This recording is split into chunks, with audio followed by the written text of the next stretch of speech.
I'm supposed to. There we go. So I did introduce myself, but I wanted to tell you a little bit about the center. So the Wahiawa Value Added Product Development Center is a 33,000 square foot state-of-the-art facility tailored to empower Hawaii's entrepreneurs, our students, and farmers alike, with a mission deeply rooted in fostering growth and opportunity for our state's agricultural industry. It serves as a catalyst for economic advancement and food innovation statewide. So that's just a little bit about our center and who's hosting this class tonight. And I'm so proud to be a part of tonight and so thankful that you guys all have joined us. So without further ado, I'm going to go ahead and let our Assistant Professor Dag take it away. Thanks, Dag, for being here tonight. Thank you, everyone, for being here. Thank you, Christiane. Hello, Kako, everyone. Thank you so much for investing your time with Christiane and I this afternoon. It's almost evening. It's going to be evening by the time we're done, but hopefully by the time we're done around 7, we'll have some interesting types of thinking about how we're going to price things, how we're going to plan to price it. And the reason we decided to start this workshop this month is that we're just around the holiday season. As if you're running a business, you know you're already getting into that period where you start the planning on the sales and what kind of pricing and what kind of promotion am I developing. And the other part is we're right around the corner from 2025. And what you want to do is you want to get an early jump in 2025 and start planning. So we decided this might be an opportune time to work this little workshop, and it's part of the Lean Launch series. So if some of you may have been at our first one, we are fostering the Lean Launch methodology, which is the prominent way of launching a business in terms of minimizing the failure rate of these startups. So let's get started. So one of the things I want to do is I want to sort of explain who I am. My name is Faustino Dag. Everyone calls me Dag. No one calls me Faustino. And I'd like all of you to do the same. I'm assistant professor, and that's a fancy term. It's really a fancy term saying some guy who wrote a dossier and had a bunch of people read it and say, hey, let's get on a title. The reality is I had over 30 years in international marketing, and I had 14 years as a vice president of merchandising for some of the largest, for one large corporation, and also ran several different businesses. So I thought I'd share some pricing as well as promotional tips with all of you. Some of you may already have an ongoing business. Some of you may just have a startup business, and some of you are just planning one. So I want to give you a little insight based on my experience, of course. And so why don't we get started? So let me share my screen. And we'll get started. And Dag, while we get that going, do you mind if I ask people to throw in the chat their first and last name and if they have a business or a business idea, and just throw it in the chat so we know who's in the room? Is that cool? Sure, that'd be great. All right, everyone, can you please put in the chat your first and your last name? And if you have a business, what is your business? And or if you have a business idea, please just share that with us in the chat. Thank you. Aloha bites. Aloha, Kiko. Thank you. Just so that we can know who's in the room. Right on. All right, great. So this evening, what we're going to talk about is not just about promotional pricing and planning, but we're talk about these 6 different areas: revenue streams, pricing objectives, basic determinants that set prices, types of pricing strategies and tactics, types of promotional tactics, and lastly, building a promotional calendar.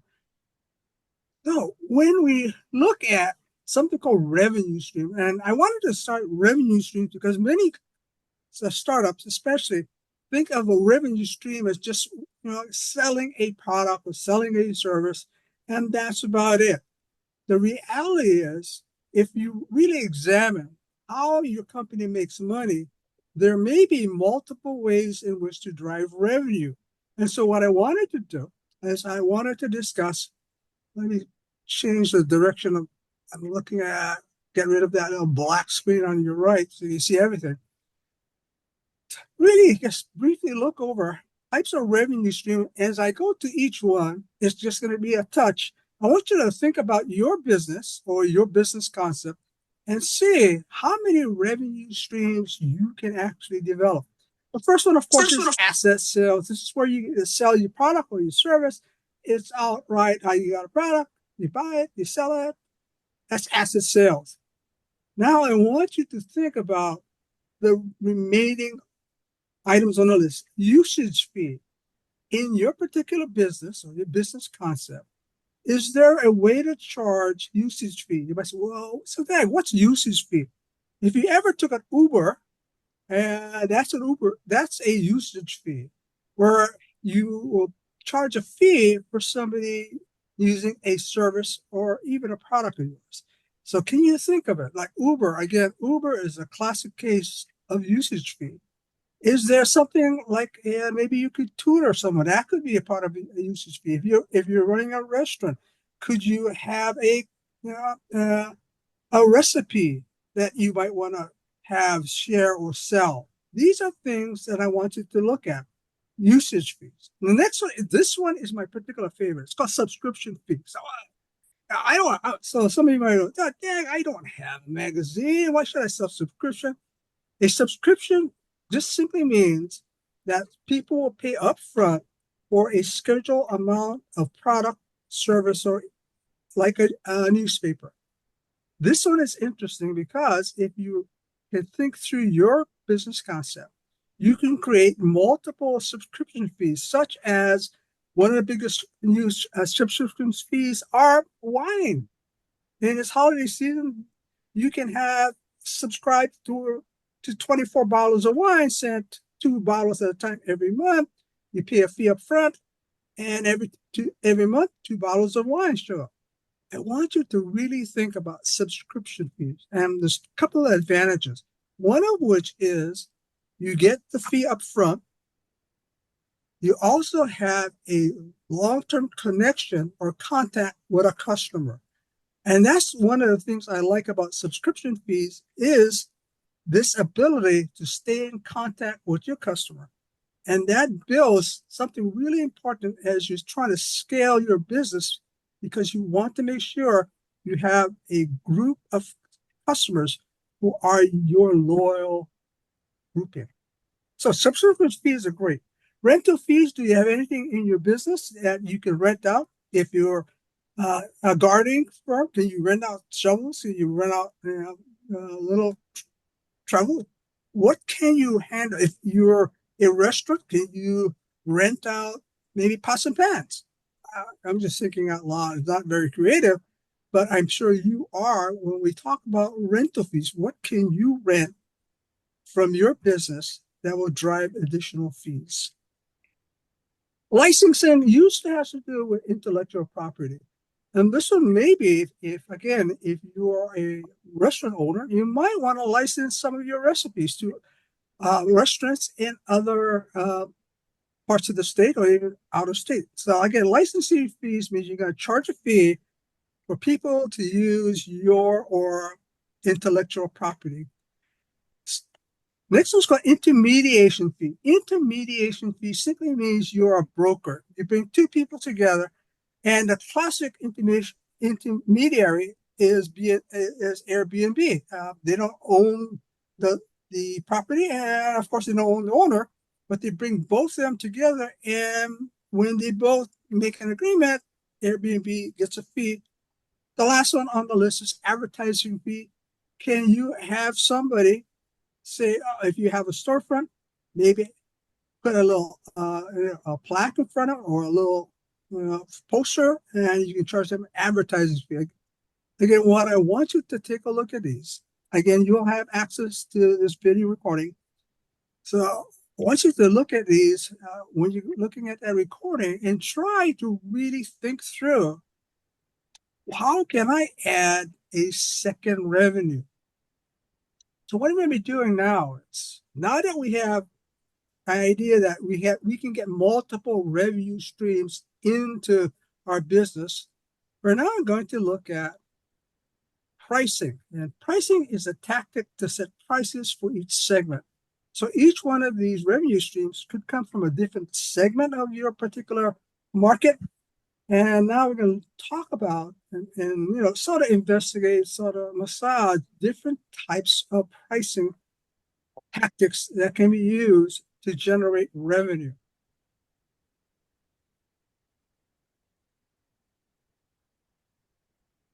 So hopefully I haven't lost any of you of that. So what I like to do is pose a question to you. Let me share that screen now. Pose a question for you. This is one.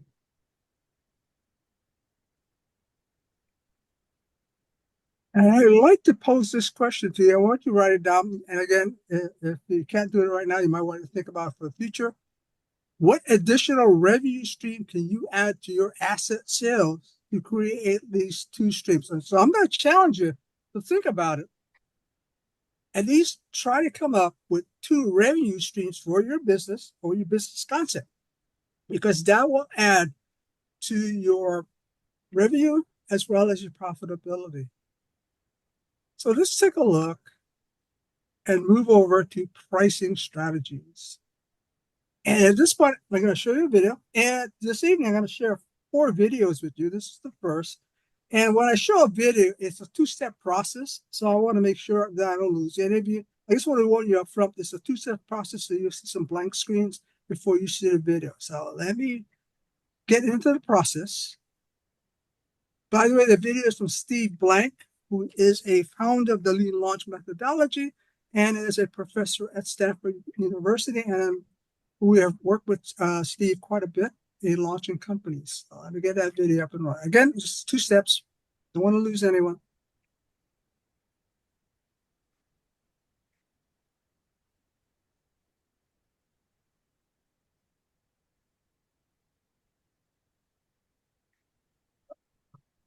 Reason why I love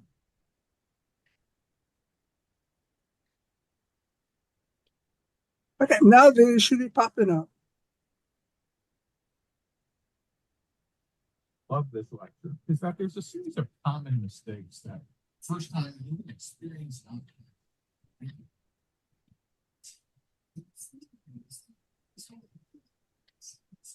Can you turn it up, Dag? Oh, oh,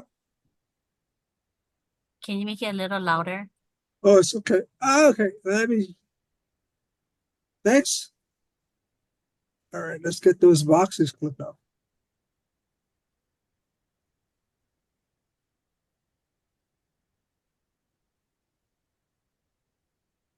Okay, Christian, let me know if you can hear this one. Let me put it back. Let me bring this back a little bit. The reason why I love this lecture Is that good? is that there's a series Okay. of common mistakes that first time and even experienced entrepreneurs make in thinking about revenue and pricing.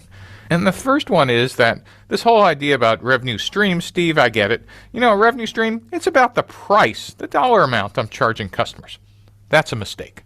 You'll see later that pricing is a tactic. Or maybe I kind of get it, okay, now I understand that pricing's a tactic, but I'll set the price of the product based on how much it costs me to make it. Well, how else would you set pricing? Cost me 99 cents to make it? I'll charge $1.25, and, that's a kind of a reasonable price. We'll also see why that might be a huge mistake in leaving lots of money on the table. And then kind of the third common error is my price has to be less than my competitor's price. If they're charging $5,000, the best way to enter a market is to charge $4,000. Why? No one would pay any more than the existing incumbents, and we're going to see that's another going out of business strategy. And all this depends on your knowledge that you've just learned about the customers, their reaction to the value proposition, and all the work you've been doing outside the building. You're going to have an incredible advantage in thinking about revenue and pricing. So the 2 questions let me just remind you that the reason why I love this lecture is that there's a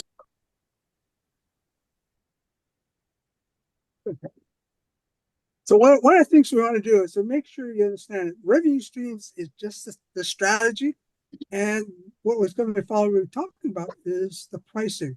And the first part about pricing, when I work with startups, brand new startups, one thing you say, oh, we're going to price it. Oh, great, I'm going to price it. I'm going to do a markup. I'm going to make a lot of money. But what they fail to do, and this is what I want to sort of give you a hint on, is let me pop up this slide. Before you even think about pricing anything, what I'd like you to consider, look at this guy,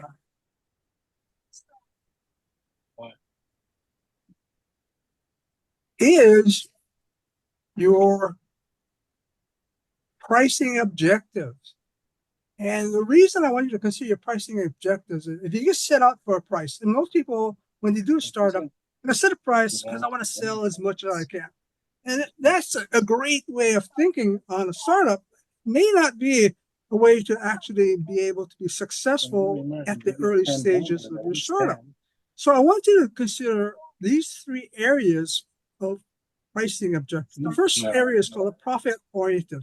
And it has to do with profit maximization, margin maximization, or target return on investment. The next slide, we'll talk a little bit more about each. The next category is sales oriented, which means you're looking for market share or you're trying to maximize sales. The last category is called status quo. This is where you just sort of just go with the flow and you really sort of just trying to sell products. So let's take a quick look of the different pros and cons of pricing objectives. The first one is targeted return on investment. And this is where you set a pricing so that what you're looking for is a return on your capital investment. There's an example. If I'm going to invest $100, I want $5 back for every $100 that I invest in, and that will be a 5% return on investment. A lot of companies, mostly corporations, look at this area because they want a return on investment. You as a startup, you as a business, whether you're small, medium, or large, should also consider how should I set my pricing so that I can maximize my return on investment, or at least have a target for a return on investment. The next one is called maximizing profit. And this is where you start to look at how am I going to price my product or my service so that I can increase my gross margins. So the larger your gross margins, the more likely you will have larger profits. Again, the idea is you want to look at how do I set my price for my products or my service so I can actually increase or grow my gross margins. The next one is called maximizing sales. And this is where a lot of startups just go, I just want to start and get selling things.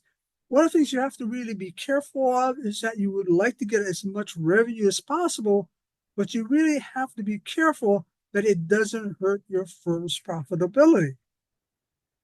The next one called maximizing market share. One of the vice president of merchandising, the company I work for, which is a global company, that's all we looked at. We looked at how to maximize our market share. Market share is how much of the total market are you actually having as your customer.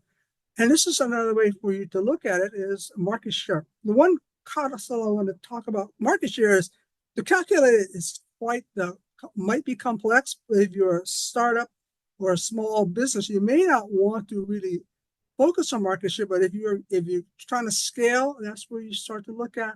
And lastly, the last one is called maintaining the status quo, where you just meet competitors and you just make sure that you don't go under. These are the 5 common types of pricing objectives. I want to share with you 2 that is often overlooked. And these 2 are very important. The first one is a targeted break-even point. This is when break-even sales are targeted to be reached. A lot of startups don't consider at what part of the month should I hit my break-even point. So break-even is where you have no losses and you have no gains. But from that point on, everything is profitable. You have to understand at what point am I targeting or what date am I targeting to make break even. In the automotive industry, a lot of times we have something called the 10-day report. And the 10-day report really just looks at how close you're getting to your break even point. So if you're a startup or a company, you might want to start to look at what is my break even point and how fast should I get there? How fast do I want to get there? The second area that's often overlooked is targeted inventory turns. Inventory turns simply means how many times you turn that inventory within a given period, which increases your return on investment. One of the things you want to do is you want to make sure that your inventory turns are being guided by a objective. So if you're looking for 2 turns, you're looking at your pricing, you're looking at your activities so that you will hit your 2 turns. Again, these are 2 areas often overlooked when companies, especially startups, start to price out their product. So I want you to be real aware that these are things that will help you maximize your productivity as well as hopefully your profitability. Well, quick, this is how you break even calculate. If you're running a business, you already know how to do this. I just thought I'd show you and how does this calculate? I won't calculate, but just give you an example. So when you go back and review this video, the formula will be there. You can pause it and you can actually work the example that I have below. The other one that I have an example is an inventory turn. Now, this is classic. Inventory turns sometimes is really overlooked. And what I want you to understand if you're a startup or you haven't started a business is that your inventory is the amount. What you want to do is you want to maximize the amount of turns. Is how many times you're selling it. And the reason you want to do that is the faster you can sell a turn in inventory, the more profit you'll get. So again, this example shows you that if you had $100,000 sales, turn 3 times in 30 days, it's $300,000 in revenue. If your gross margin was 20%, it's $20,000. And if you had 3 turns, it was $60,000. And what would be total cost to receive 60,000? It'd be 100,000. Or a return on investment of 60%. Again, I went that pretty fast. But if you have this video, you can stop it. Again, the idea I want you to really think about is this is how you can expand your return on investment by making sure you have a targeted inventory turn. All right. Anyone have any questions? Just yell out if you do. Can you put that back on the screen, please? Okay. What was that? Could you put the last slide back on the Okay. screen, please? Oh, sure. There you go. Mahalo. Now, this is a simplified version of inventory turn calculations. But again, this is critical. Thanks you for asking to put it back on. This is often overlooked, especially in startups, brand new companies. They sort of forget about this. All right, so let's move on. Next thing we want to do is something to look at the determinants of setting price. These are things that we're going to try to look at. There's 5 items. I am not a lawyer, so I'm not going to really work on the legal constraints of pricing, but I will, have a discussion on price sensitivity, cost, competition, and the value perception. These are all things that need to be considered when you're deciding what's the price that I'm going to charge for a product or service that I want to offer my customers. So the first area is price sensitivity. And it's, basic supply and demand. When supply is smaller than demand, prices rise. When prices rise, sales fall. The opposite is when supply is larger than demand, prices fall. When prices fall, sales go up. That is a natural up and down of price sensitivity, and we call that elasticity of demand. The one on the bottom, inelastic demand, is something I want to invest a couple of minutes on. The inelastic demand means that no matter if the supply it goes up and down, price goes up and down, the demand stays pretty much stable. And the reason this is important for us to sort of have a short discussion is this. It is a margin builder. So inelastic demand is present when a product or service is essential with little to no substitution. Ask again, little to no substitution, such as an exclusive product or accessories and services which are needed to make a main product work better. This is something I want you all to start to think about, because in most businesses, you can create a portion of your product or service offering that is inelastic. As an example, below, baggage fees. If you go on vacation, most of us, if not all of us, search for the most economic price for the given time we want to go ahead and travel. And we'll choose an airline, we'll choose a travel time, travel date, just to get the best price for that flight. But when it comes to baggage fees, you pay it, regardless whether it's $40, $25, you just pay it. That's an example of inelastic demand. The main product is the airfare or the seat, and the accessory or service that needs to be done to make it work, to get you on a plane into your destination, is baggage, and you pay the baggage fees. Same thing with earbuds for iPhones and gasoline. When you're short on gas, when your tank is showing that you're pretty close to empty, you really don't drive around looking for the cheapest gas. You just drive into the closest service station. My classic one is you go to a restaurant and you're having breakfast and you're scanning the menu looking for the best possible breakfast, but also the best possible price for that breakfast. And you say, all right, I'm going to get this $5.99 pancake. You order $5.99 pancake, and you want a cup of coffee, and most people do. And the waitress says that coffee is $4. Most of us will say, okay. That's again the idea behind creating your own inelastic demand.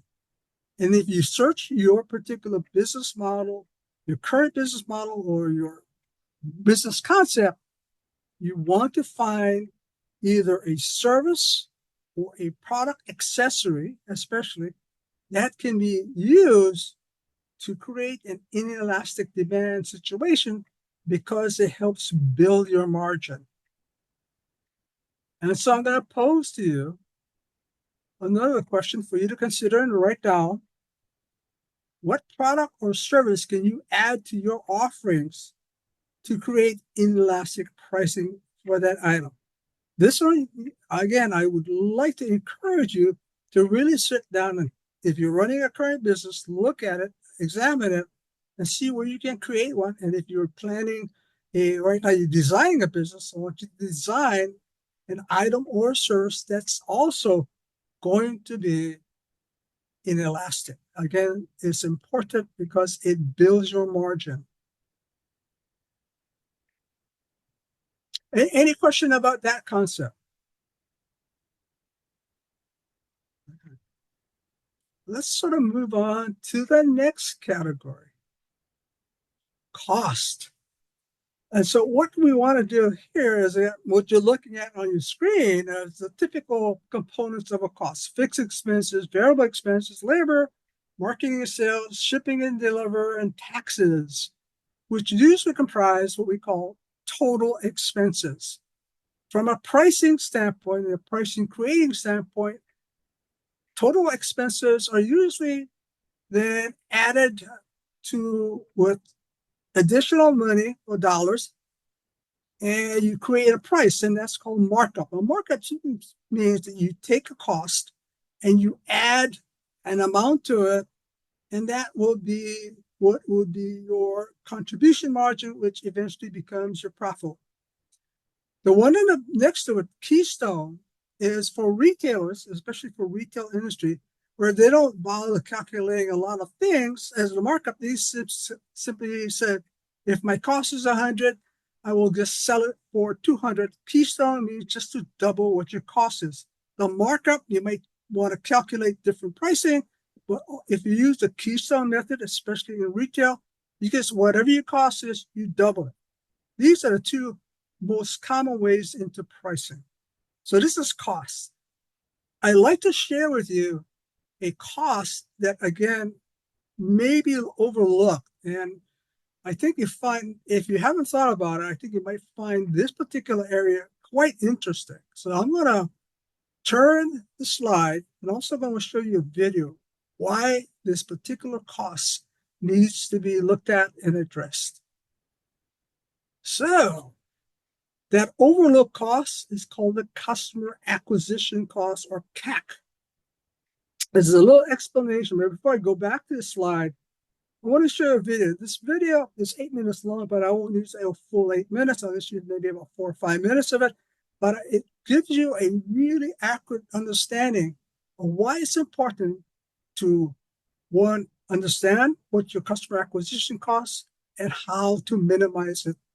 So let's take a look at the video. Again, two-step process. Understand this one area of cost, customer acquisition.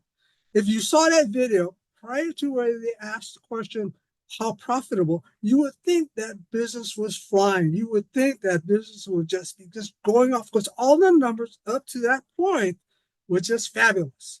Until the question was asked, what's your profitability? And they were losing money because of customer acquisition. So customer acquisition, let me pop up the slide where some calculations are showing. I want to show you why it is so important. So, Mr. Wonderful, Kevin, wanted two numbers: customer acquisition and lifetime value. We'll talk about lifetime value in a couple of minutes. But the customer acquisition is what it costs you to get your customer for the first time. And this is a critical point. How much does it cost you to get your customer to buy your product for the first time?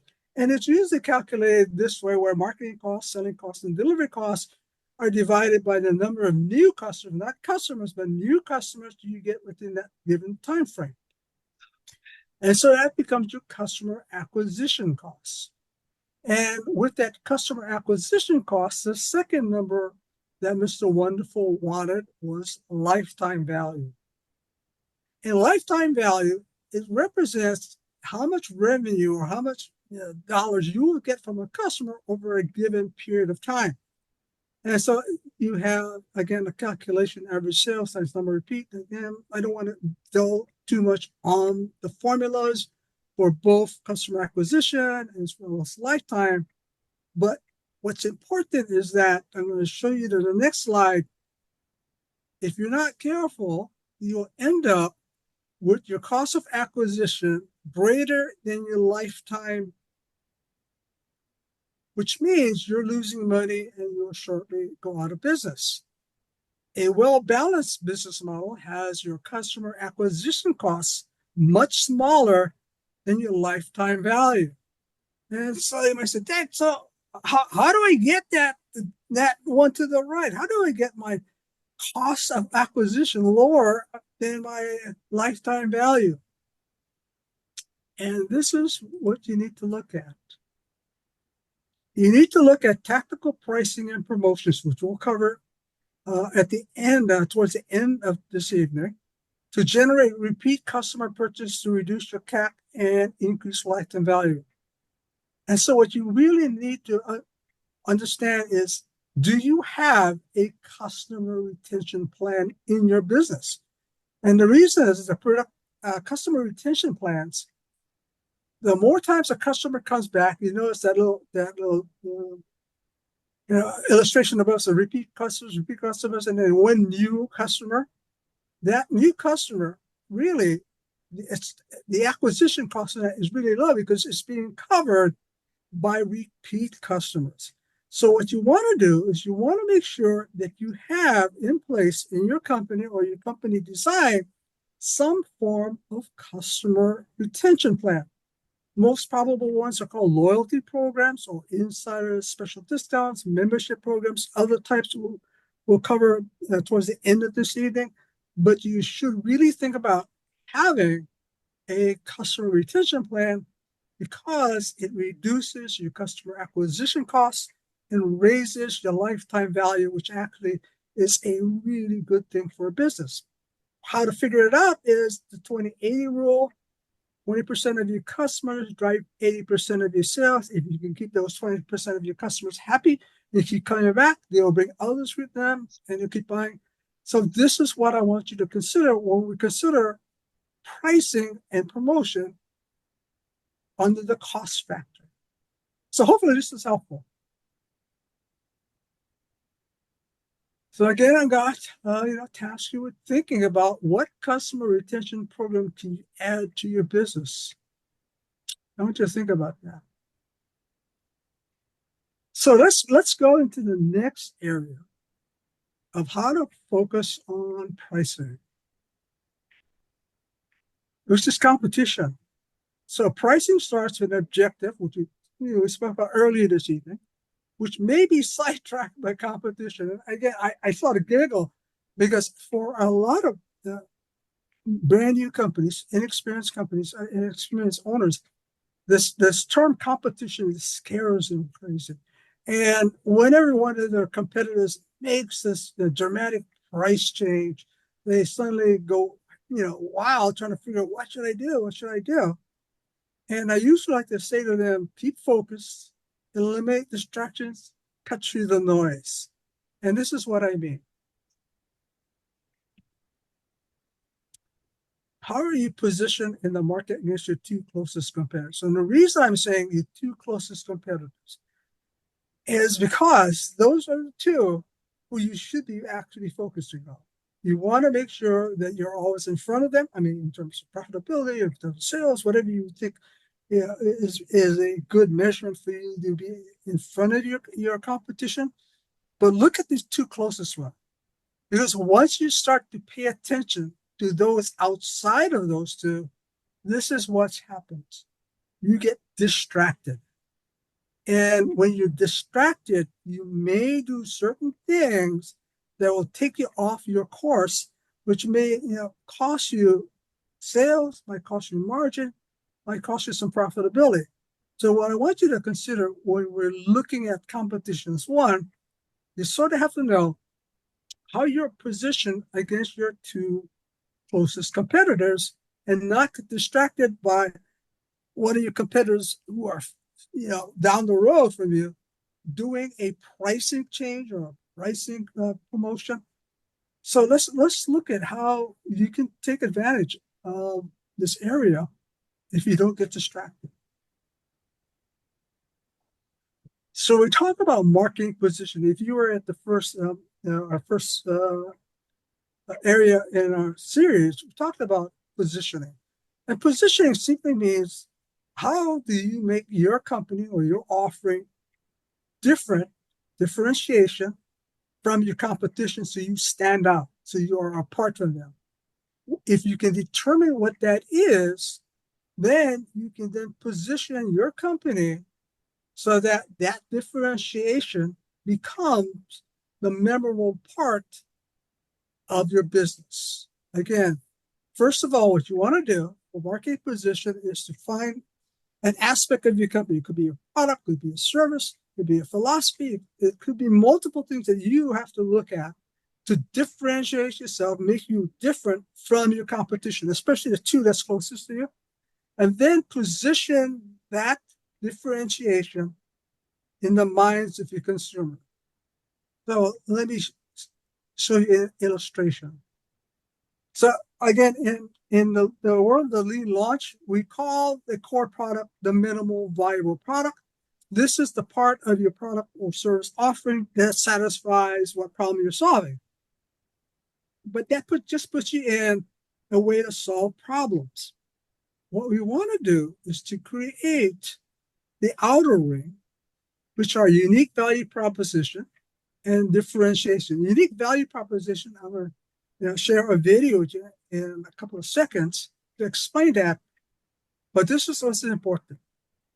Customers will pay for a well-understood unique value proposition. And this is where differentiation becomes your competitive advantage against competition. But you first have to figure out what is your unique value proposition. So let's watch this video. Again, this is a two-step process when we look at videos. So I don't want to lose you, so just be patient.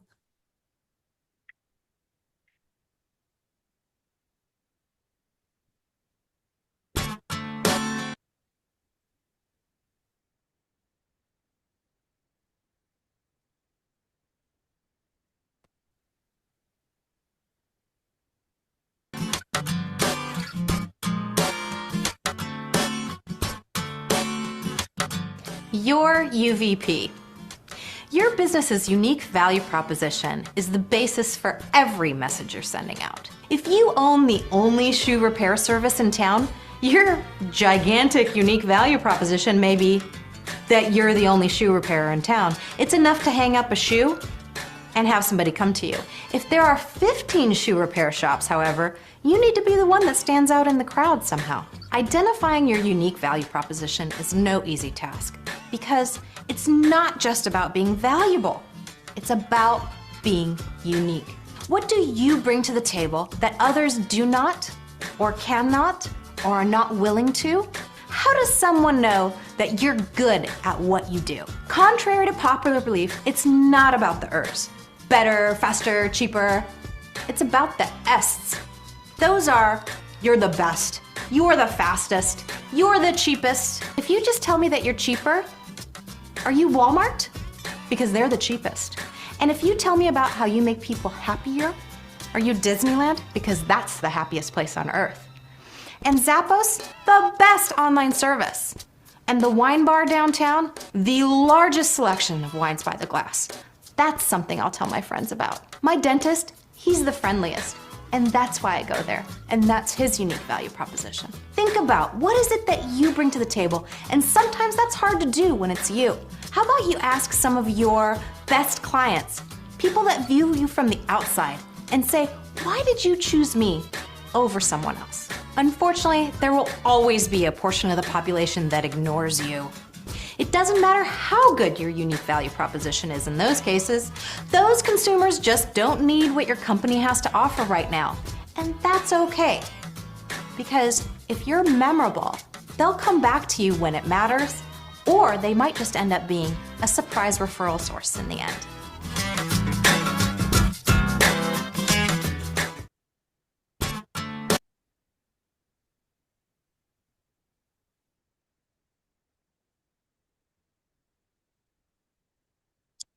So now I want you to really figure out what is it that's your unique value proposition, because what I want you to do is this. At the top, again, when we talk about the value formula, when we talk about lean launch, talk about the value formula, which means the value is really a formula of the benefits divided by price. And again, the size of the value is dependent upon the size of the benefit. You see there are two formulations, one with the red value, which is small, and benefits are small, price seems large. The opposite is value looks large, benefits large, price is small. Actually, these two prices could be exactly the same. How a customer perceives the value is in benefits. So what I'd like you to consider, instead of competing on price and price alone, I want you to consider competing on customer benefits, because that will give you differentiation and will give you competitive advantage and will also make sure that you are memorable. So again, if one of your competitors down the road makes a pricing move, I don't want you to really look first at a pricing move, but to really go ahead and sort of look at what's my benefits package. And in the world of pricing, we call this value-based pricing, where you base your price based on the value of the benefits of your product or your service. So I'm going to task you one more question to think about, and that is, what are your differentiators? What makes you different? What value do they hold to your customers? And how much will they be willing to pay for it? This is, again, something I want you to consider. Write it down, think about it, look at your company, look at all the things that you're designing within your company, and try to find that one or two, maybe more, differentiators that will absolutely build your business based on the value of the product or service, so you can get additional revenues for it. So we're just about 35 minutes from where we want to end. And so I'm now moving into the very common types of pricing tactics and promotional tactics. But before I get there, I want to give you a really helpful tip. Price every product or service offered and make the price easy to find by the customer. I can't tell you how many times I walk into a store and find something, or my wife would say, hey, this is great looking thing. So picks it up and you can't find the price. Absolutely can't find the price. And that is, I have no idea why some stores might do that, but it always ends up with myself putting it down and walking away. No matter what the price is, put it on a product or have it attached to a product or at least a sign for your services. Because if your customer is interested and they know what the price is, they will probably buy it. So make sure everything you sell is priced and that price is really easy to find. So let's look at some common pricing approaches. The first three are the classic ones. If you ever take any marketing course, this is the first three when you come to pricing chapter. This is the one you get skimming prices. Skimming prices means you will charge a slightly higher than average price, maybe as high as you can possibly make it, because your product is new and you have to have a higher price point. One, to recoup some of your research and development, but also to test the limits of how much you can go ahead and ask for that product. This is also often attracting what they call the innovators, who will be wanting to be the first ones to buy a new product and will pay high for it. And this is the reason why when you have an iPhone, I think iPhone 16 or 17 is coming up, it's originally priced at like $1,500. And the people who come and stand in line for the first week pay the $1,500. These are the innovators and early adopters, and they want to pay it. And so what Apple is doing is they're price skimming. And about a month later, when competition starts to jump in, Samsung jumps in, they start to drop their price.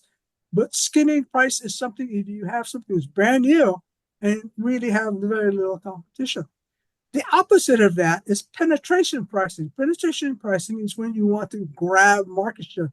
And we talked about that earlier about pricing objective.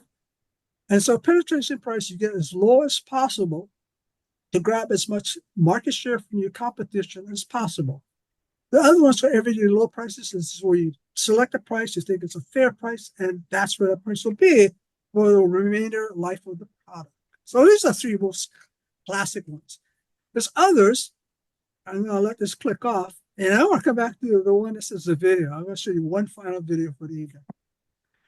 Cost plus pricing. This means what we discussed earlier. Whatever your cost is, you're going to put an additional amount of money, which is a markup, and then that will be your sell price. And I'm going to skip over odd even pricing for now. Then there's prestige pricing, value-based, something that we just discussed a couple of minutes ago. This is when your product or your service has a special feature or unique benefit. It has high quality, especially in high quality items. You want to make sure that you have a higher price point because it is worth it. And that's called value-based. So take a look at what your offering is and what is that product or service that you can have prestige pricing. The next one now is called dynamic pricing. Dynamic pricing is when you price things based on the market conditions, supply and demand. Again, it is called dynamic because it'll fluctuate. It may fluctuate more rapidly. The one thing that is real common is airline seats. As airlines, if you've been looking for vacation, you might find that if I wait long enough, the prices might drop. And the reason is that if a plane flies off with an empty seat, they haven't got revenue. So what airlines like to do is they would like to price their seats relatively high at the start of the season. And as time gets closer for that flight to take off and less seats are filled, they start to drop the price so that you actually buy that seat. So this is an example of dynamic pricing. Also, negotiation is an example of dynamic pricing. Dynamic simply means it is fluctuating. It'll fluctuate on a rapid basis based on the conditions of the market. And right now, you might think, if you want to, if you plan way ahead, you can buy a Halloween costume super cheap because Halloween was a couple of weeks ago. So this is dynamic pricing. Now, I want to get back to odd even. I want to share with you one final video for the evening, and I find this one pretty interesting. So let me pop that up.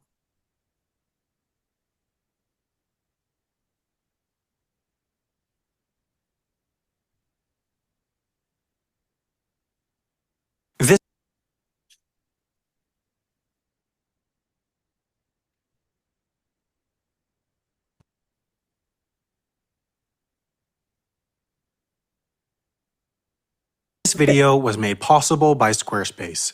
Build your website with Squarespace for 10% off at squarespace.com/HAI.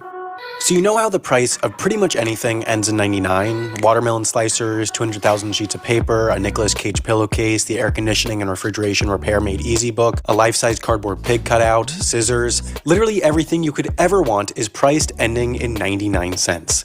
There's a good reason so many prices reflect this pattern. Because you're stupid. Okay, not you. More like you as a collective humanity are stupid. I'm sure you are very intelligent. Humans have different psychological quirks that affect how they perceive numbers, and the 99-cent trick is one of the best known ones. So well known that you're probably wondering why you're watching this video, but don't worry, I have terrible jokes. The idea is that when people see the price $5.99, they focus on the big number. Not this big number, the ever-growing national debt of the United States, this one, the 5. The brain will then perceive the price as $5 rather than almost $6, which is a big difference. Numerous studies have proven that the psychological difference between $5.99 and $6 is more than a cent. Except here's the problem. Tons of products are now priced this way. About 244 million tons annually, actually. That's 60% of all products, and so consumers, you guys, now know the trick. See, I told you guys were smart. Only joking, because now there's a new trick. Not ending prices in 99 cents. If you go and buy a Rolex watch, the price ends in a whole number. But if you go and buy a Casio watch, the price ends in 99 cents. So, nowadays, ending your price in a whole number is perceived as a mark of quality. Only the most refined, most luxurious, most lavish products are priced at whole numbers. Like the official Half as Interesting t-shirt available at dftba.com. But then there's a whole other trick, ignoring both of these rules. When you price something at a seemingly random number, $4.63 for example, the consumer supposedly notices the irregularity of the price and stops and thinks about it a little longer. When you're selling something for a really good price, a discount, this is exactly what you want the consumer to do. You want them to notice the great price, and so more and more retailers, like Walmart, are pricing their products with irregular decimal places. So, just to summarize, I've now told you the tricks are to price products at 99 cents, to price products at whole numbers, and to price products randomly, so hopefully you now realize this video is pointless, like a circle. Continuing on, the best way to get you to buy an expensive product is to put it right next to an even more expensive product. Coincidentally, I'm releasing a new bespoke, organic, cage-free chest coverlet at dftba.com. Just like in survival and aviation and writing, there's a rule of 3 in pricing. Netflix, for example, offers a basic package for $8, a standard for $11, and a premium for $14.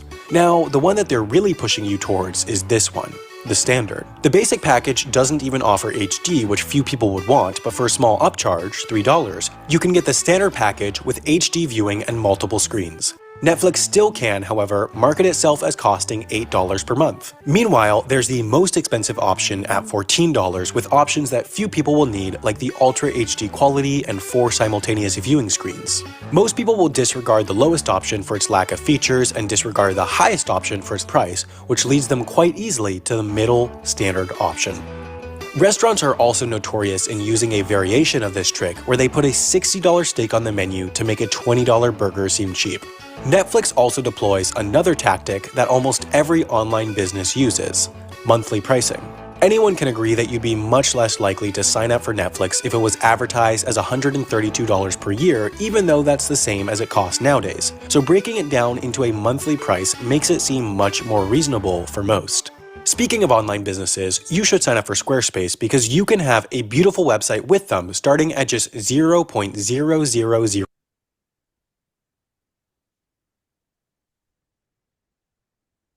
That 3-step pricing is an old one. Seriously, it's called good, better, best. And the secret behind that is your middle price, the one that will get the most purchases. That's the one you build your biggest margin on. And so that's the secret behind that particular pricing, is that Your margin is highest in that middle one, and you'll drive it through that process that was just shown. So let's go back and quickly look at more pricing approaches, because I want to get to the promotional side very quickly. So let's take a look at more pricing approaches.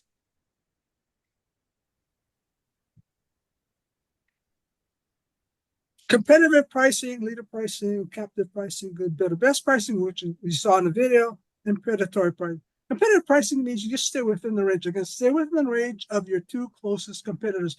Don't go chasing your competitors that are way down the road from you, because you'll just be throwing money down the tube. Leader pricing simply means that you price one or two items so that to attract people into your store or into your website. Captive pricing, this is if you can figure out where in your business can you create captive pricing, that simply means the customers has no other alternative to buy that product. And my typical example is airport food and water. You are trapped in the airport. Whatever the price of the water and the food, you will buy it if you're thirsty and hungry enough. So look at your business. Can you create anything that has captive pricing? Good, better, best pricing? And predatory pricing. Predatory pricing, and sometimes I've run across companies who, at the very start of their startup, try to do predatory pricing. Means I'm going to price my product so low, I'm going to drive my competition out, and I'll have a monopoly. That's not recommended, because most people who try that usually go broke. So again, these are common types. The multi-unit ones are the ones I want you to really take a look at. So these are 5 different ways. BOGOs simply means buy one, get one free, buy one, get 20%. Most of us have seen BOGO. In fact, the holiday season is full of these BOGOs. Price bundling is another area in which you take one or 2 or more products, and you would bundle it so that they're bought together. And the total price of that bundle is less than if you bought each of the products separately. There's a couple of interesting things we'll discuss in a couple of seconds about price bundling, but this is a way you can increase your revenue and also go ahead and get more unit sales. Tiered pricing is when you set your pricing to say, if you reach a certain number, let's say we're selling hot dogs, and you buy 5 hot dogs for $1. And when you buy your 6th hot dog, it is 90 cents, and all the other previous hot dogs now becomes 90 cents. That's tiered pricing, where once you hit a threshold, you get a discount, and every item previous to that gets the same discount. Volume pricing is different in that the units leading up to the threshold is one price, but when the threshold is met, the reduction or discount is taken on the additional units. So again, with the hot dog, if you're selling 5 hot dogs for $1, you buy a 6th hot dog, the 5 is $1, but the 6th one could be 90 cents. So that's the difference between tiered pricing and volume pricing. You can play with that back and forth, but it's another way for you to increase unit sales, dollar sales, as well as increase some of your gross margin. Price lighting is when you have multiple lines, and you just create different categories, and each of the categories are one price, so that the customer doesn't have to figure out, if they're looking at 20 items, they don't have to figure out 20 different prices. You create 2 or 3 categories, and anything in that category is the same price. It makes the customers really easy to find a price. When you look at your business and your pricing, we really would like you to take a look at how you can create BOGOs, create bundling, look at tiered. Tiered is the one that's much more popular than the volume. And also, if you have multiple product lines, you might want to consider price lighting. So these are multi-unit ways to price. So now we've talked about pricing, the most common ones. So you now have to go ahead and create some way to get the customer excited. And we usually use promotional mix elements. And in this case, the more classic ones are advertising, public relations, consumer sales promotion, trade promotions, and direct marketing, professional selling. Not going to discuss 5 of these. I'm just going to really discuss just one. And I want to give you a tip before we get into promotions. So most of the time, people start, I want to advertise.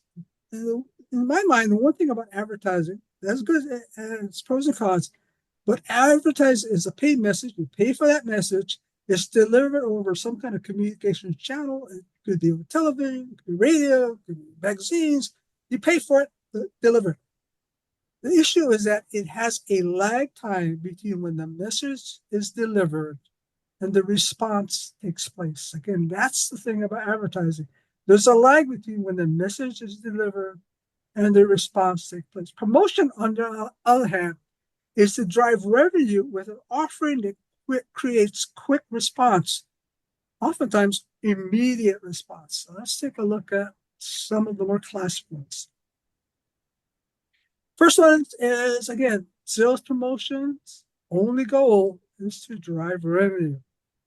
So when you look at free samples is it's really the easiest thing. If you ever, I'm sure all of us goes to Costco, and on Saturdays and Sundays, you know, free samples. Free samples is a very powerful way to get people to, again, buy a product because they have a small taste of it. Not only an edible product, but different types of products that you can think of that you can offer free samples. Then we're going to move into coupons and discounts, BOGOs and bundles once again, loyalty programs, and event sales. So let's take a look at coupons and discounts. So on the left-hand side is discounts. And again, it's percentage discount, 10% off, 20% off, dollar discounts, $5, $10. So discount simply means you're taking some of your regular price and reducing it for a customer to purchase it at that reduced price. Instant discount is when that oftentimes you may have gone to a store and it says discount taken at the register, or they might have a little red tag that's instant discount on it.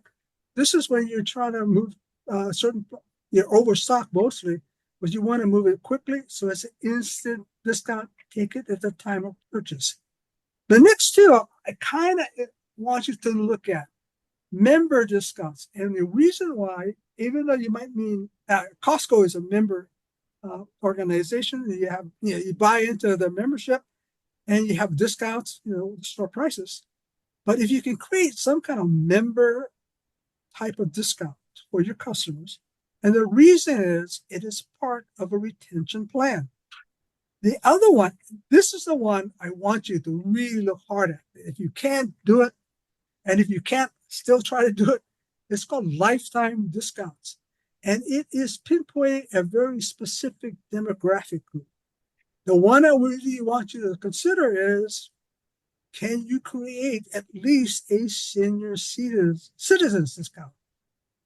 Or pick a particular career path, like first responders or teachers. What you want to do with this one is that you give this specific group of people a discount.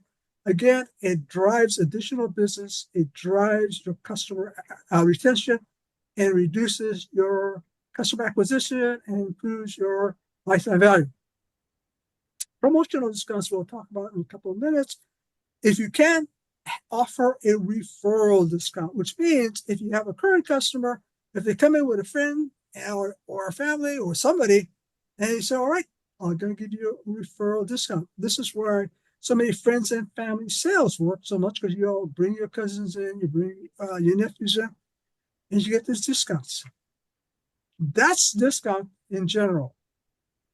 What you want to think about on coupons is coupons are reminders. Remember, coupons are printed or electronic, but you hold on to it, and so they give you some kind of discount upon redemption. And one of the things about coupons is that it's designed for you not to use it until a specific time. It's a reminder. And one of the benefits of coupons is it will bring a customer back to your store to redeem the coupons. And these are types of coupons: percentage off, dollars of course, percentage off your next visit or purchase. Again, you're coming back. Again, try to create coupons across businesses. If you are let's say a tofu seller business, You might want to make a cross coupon with a sign-in producer. So make that kind of connection where both of you or multiples of you are offering cross coupons in which you drive business together. There's also special event coupons, and you can create your own event. It could be a holiday event, it could be an anniversary event, and coupons. But coupons are important because it's a reminder to come back to the store, and it keeps your customers in contact with you. Rebates are fascinating. The reason I like rebates is because if you can do one, a rebate says you need to redeem a receipt to gain the money back. And you get that during the holiday season, especially in consumer electronics. You buy $1,000 laptop and they give you a rebate for $200, but you have to take your receipt, send it into the company, it could be Apple, and when you get the receipt, they'll send you a check with $200. The big secret behind rebates is 70% of the rebates are not redeemed. People just forget about it. So if you ever get into a situation in the next several months where you buy a product and you get a rebate coupon, what you want to do is, as soon as you get home, redeem it. So this is BOGOs and bundles. Again, buy one, get one free, 50% off. Buy two and get one free. This is called a bundle again, where you buy two products, you get one free. The other words, buy two or more bundle products, low price, buy two or more. What I want to get at with this little slide is this. When you do BOGOs and bundles, whether you're giving away a free product with discounts, loyalty points, or gift cards, it's a way for you to control your slow-moving inventory. What you want to do is you want to get a fast-moving product or high-margin product attached to a slow-moving product so that you can reduce your inventory on the slow-moving product, increasing your inventory turns and getting rid of or at least minimizing the effects of products that are not selling. So BOGOs and bundles have the advantage of getting to sell more product, units and dollars, but also helps to control your slow-moving types of products, which hurts your bottom line. These are loyalty programs. Spoke about loyalty programs earlier for the standpoint that it reduces your customer acquisition, raises your lifetime value. These are typical point-based, means every time they purchase something, you give them a point. The most common ones are frequent flyer reward miles. Every time you take a trip, you get some points added to your account. A tiered program is very similar to the Hawaiian program, or it's a great example, in which there are different levels of benefits as you reach different thresholds. Like the Pulani, you either have a Pulani Gold or a Pulani Platinum, tiered. There's also loyalty programs in which when you hit a specified threshold of dollars, you get cash back amounts. Buy $100 and we'll give you $5 back. These are, again, loyalty programs, keep people coming back. The most common of the loyalty program, punch card. I highly recommend punch cards, not the electronic version, but the physical version. Reason is that it is a physical reminder to come and buy your product so you can get a punch on it and get rewarded. If you use an electronic punch card, sometimes they forget about it because you got so many apps. But if you have a physical one, it's always a constant reminder that you can get a discount if you go in and you buy another product. Correlation programs means that one or more business combined. Most typical one are airport lounges where multiple airlines are paying for that lounge. Get together with some of your company partners and then come up with a correlation loyalty program. And the last one is a fee-based program. Fee-based means you pay into it. Again, Costco is really a fee-based. You pay to get into the Costco reward program, but it's loyalty. And again, fee-based means there is skin in the game and you keep coming back. We're almost towards the end. We've got 10 more minutes. And I just got 2 or 3 more slides to share with you. The next one is called events. Now, this is one You do not want to miss an opportunity to have an event sales where you can create a program or change your pricing. Of course, you got major holidays, Christmas, 4th of July, state holidays, Statehood Day, King Kamehameha, regional events, UH Homecoming. This is something of my interest. If you have a company that's close to the University of Hawaii, when I say close, within 20 miles of UH Manoa, you might want to create some kind of UH homecoming event. Anniversary sales, do not pass up anniversary sales whatsoever. It's a once in a year event, whether it's the founding of a store, years in existence, or the owner or founder's birthday. It's a one-time event, and it's a great time in which to get people's attention. There's also the customary Valentine's, Mother's Day, Black Friday, spring sales.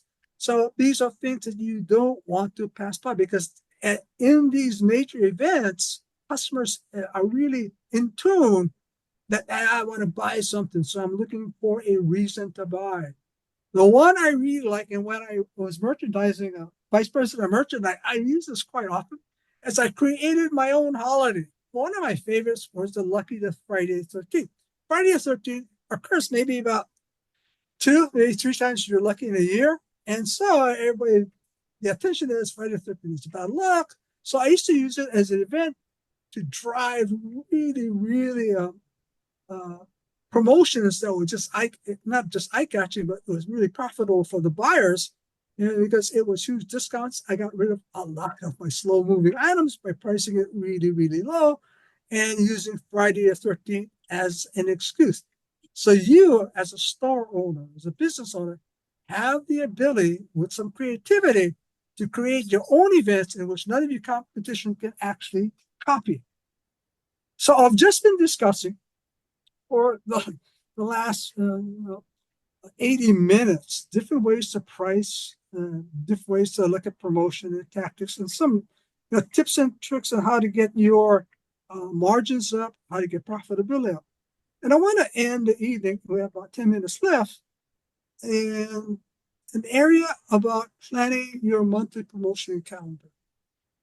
You have to have one. And I say it must. The reason is that if you have a specific calendar and the events, what you're going to be merchandising, what you're going to be selling, what's your price, what's your margin, what's your turn inventory, things that we discussed earlier in the evening, you can then plan out a calendar so you can control the ebb and flow of your business in terms of revenue and margin and profitability by looking at the calendar and using it to your advantage. But you have to have one. You don't have to have as many as this, but have one that is very strategic and with the strategy, the tactics that we've been talking about. Once you have that calendar and you're ready to go to market, what I want you to do is to look at how am I going to drive the message? Because if we've talked about sales, talked about promotion, talked about pricing, we talked about many things, but you have to, when you go out and you start to promote in terms of advertising or promotion, go to market, your message has to revolve around one of these 3 things. It's going to be either informing your customers about an offer or a product that's new, or persuading them to buy a product, whether it's new or old, or reminding them to buy a product, whether it's usually it's old, it's because it's maturity. So your 3 message points are, you have to decide, am I informing, am I persuading, or am I reminding? So I want to give you an example of what we've been talking about this evening, these 3 forms of messaging, and to show you how it works. So I have just created a brand new guava jam with a hint of Kona lime. It's called Rainbow, which is a type of lime. So I've been selling guava jams, but now I've come up with a brand new flavor called Kona lime, and I want to go to market. And this is how I would, if I was, my message intention was to introduce, I give a 25% introductory discount, a pure out discount on the line. Now, if I want to persuade them, because it's brand new. I'm not sure if they really want to try it. So I want to persuade them to buy them. So to use persuasion, I would use a BOGO. Buy one, corn lime, and get any other flavor. I have multiple flavors at 50% off. Again, we use the first one is an introduction straight discount. The second is a BOGO, where we say, all right, I'm going to persuade you to buy a corn lime because I'm going to give you a great offer on the one that you really want. And the last way, if you're going to remind, you can offer the 25% introductory discount with the coupon for the same 25% off when you buy one on your next purchase. You're reminding them to come back.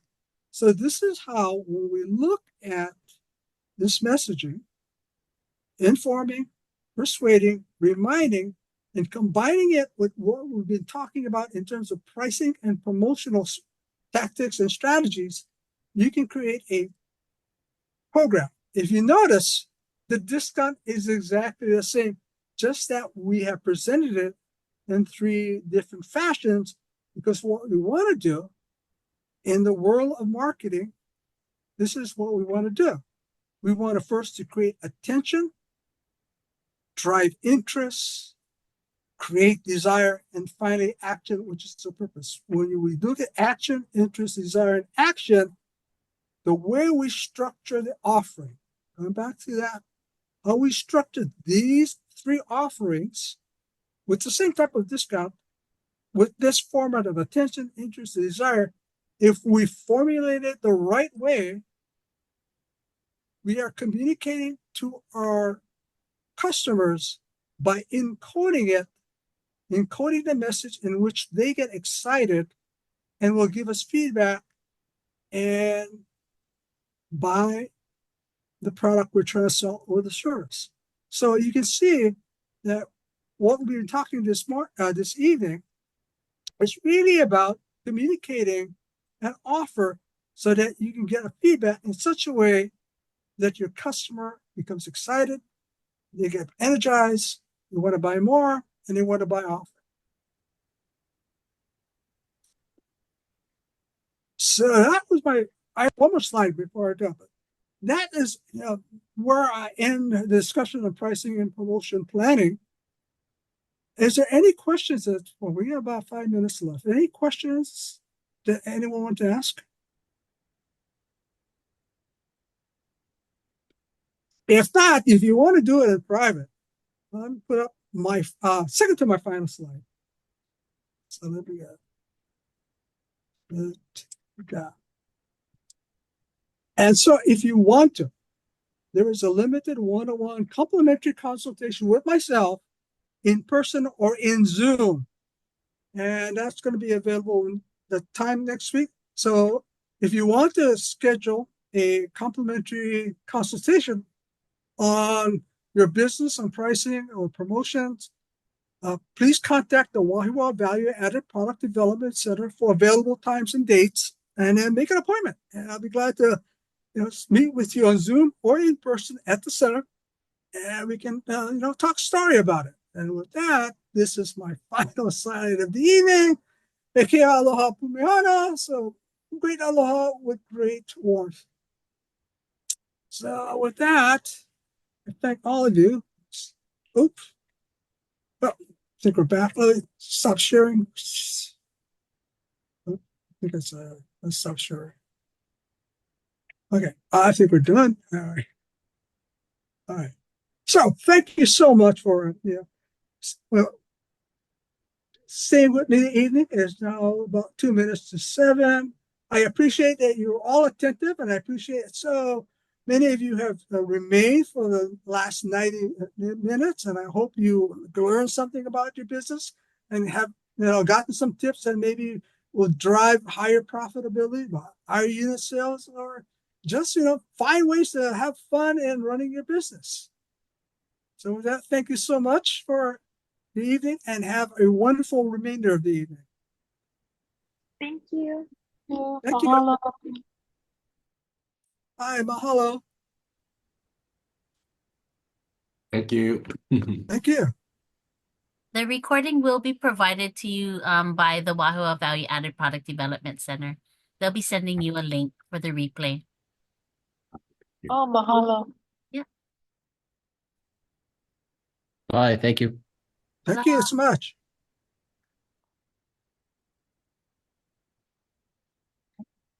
Stop the recording.